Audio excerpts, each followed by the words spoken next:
বাঙালি মানে আবেগে টইটুম্বুর। আবেগকে পুঁজি করে নাকি অনেক কিছু করা যায়। টি-20 বিশ্বকাপে 3টি ম্যাচ জিতে দূর আকাশের কোণে সেমিফাইনাল স্বপ্ন দেখাচ্ছিল বাংলাদেশ।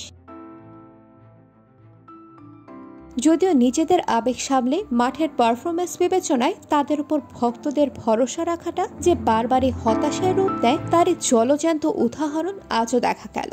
কাকডাকা ভোর থেকে যারা প্রস্তুতি নিয়ে খেলা দেখতে বসেছেন তাদের কষ্টটা অনেক বেশি। শত আবেগের সঙ্গে তীব্র প্রত্যাশা নিয়ে টেলিভিশন সেটের সামনে খেলা দেখতে বসে হৃদয় ভেঙে চুরমার। সেন্ট ভিনসেন্টের আকাশ বুঝি সাকিব মাহমুদুল্লাহদের জন্য কালো মেঘে ঢাকা পড়েছিল। আফগানিস্তানকে 115 রানে আটকে দিয়েছিল সেমিফাইনালে যেতে 12.1 ওভার করতে হতো 116 রান। এই টার্গেট কি বড্ড দূর হচ্ছিল? টি-20 বিশ্বকাপ খেলতে এসে যদি আফগানদের বিপক্ষে ওভার প্রতি 10-এর উপরে রান তুলতে না পারা যায় তাহলে এতদিন ধরে খেলে এসে লাভটা কি হলো?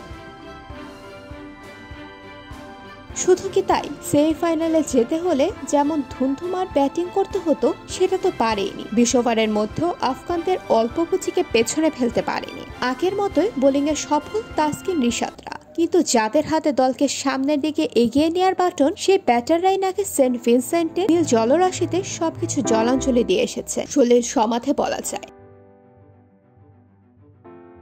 আফগানিস্তান যদি এত প্রতিকূলতা ছাপিয়ে সেমিফাইনালে জায়গা করে নিতে পারে তাহলে বাংলাদেশ কেন পারছে না?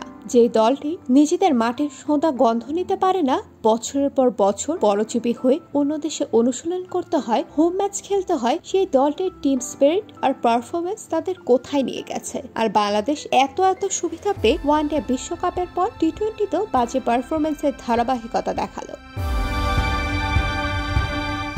সাকিব, শান্ত, সৌম্যদের উপর এত ভরসা করে যে দলের লাইন আপ সাজানো, তাদের কিনা আফগানদের বিপক্ষে ম্যাচ জিততে গিয়ে প্রাণ ওষ্ঠাগত। শুধু আফগান কেন, নেদারল্যান্ডস, শ্রীলঙ্কা ও নেপাল ছাড়া আর বাকি দলগুলোর বিপক্ষে 24 বছর ধরে টেস্ট খেলুড়ে দেশের হতশ্রী পারফরমেন্স সবাইকে অবাক করে দিয়েছে।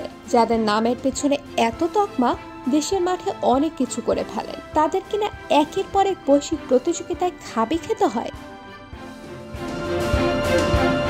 দুর্দশাগ্রস্ত ক্রিকেট দল বিশ্বে আর কোনোটি আছে কিনা সংশয় রয়েছে। বলতে পারেন পাকিস্তান, নিউজিল্যান্ড তো সুপার 8-এ উঠতে পারেনি, তারা এই বিশ্বকাপে নানান কারণে পারেনি। এই বলে তাদের ধারাবাহিক নেতিবাচক পারফরমেন্স তো নেই, তাহলে বাংলাদেশের এমন কেন হবে? কিভাবে ম্যাচ জিততে হয় বাংলাদেশ কিন্তু তা জানে, বিভিন্ন সিরিজে তা করে দেখিয়েছে। ওয়ানডের পর টি-20 বিশ্বকাপে তা নিমিশেই ভুলে গেছে। এ নিয়ে সাকিব বা শান্ত কেউই কখনো সদুত্তর দিতে পারেনি। কোনো সময় এগিয়ে গেছে, আবার কেন এমন হচ্ছে তা নাকি জানেন না। বিদায় নিয়ে দুঃখ প্রকাশ করতে দেখা গেছে। প্রশ্ন হলো, আপনি যদি ধারাবাহিকভাবে খারাপ করতে থাকেন তাহলে দুঃখ প্রকাশ করে বা ক্ষমা চেয়ে তাতে প্রলেপ দিতে পারবে? ক্ষমা চাওয়া যায় একটি বা দুটি ম্যাচের ফলকে কেন্দ্র করে। এই বলে টানা 2টি বিশ্বকাপে হতশ্রী পারফরমেন্সের পর এই দুঃখ প্রকাশ করা অনেকটাই দায় সারার মতো।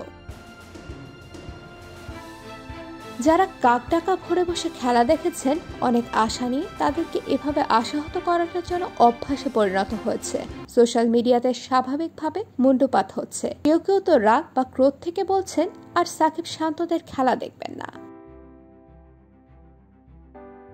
বাংলাদেশের ক্রীড়া মোদীদের আবেগকে পুঁজি করে যখন একের পর এক বাজে পারফরমেন্স চলতে থাকে, তখন সমর্থকরা নেতিবাচক কথা বলবেনই। তবে এভাবে কতদিন বাঙালির আবেগ নিয়ে খেলবেন তারা? কবে পুরোপুরি নিজেদের দারুণভাবে করে তুলে বিশ্বকাপের মতো আসরে অংশ নেবে তারা? আশা অনুরূপ পারফরমেন্স করতে পারবে?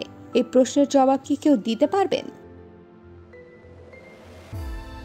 IBTV USA news desk.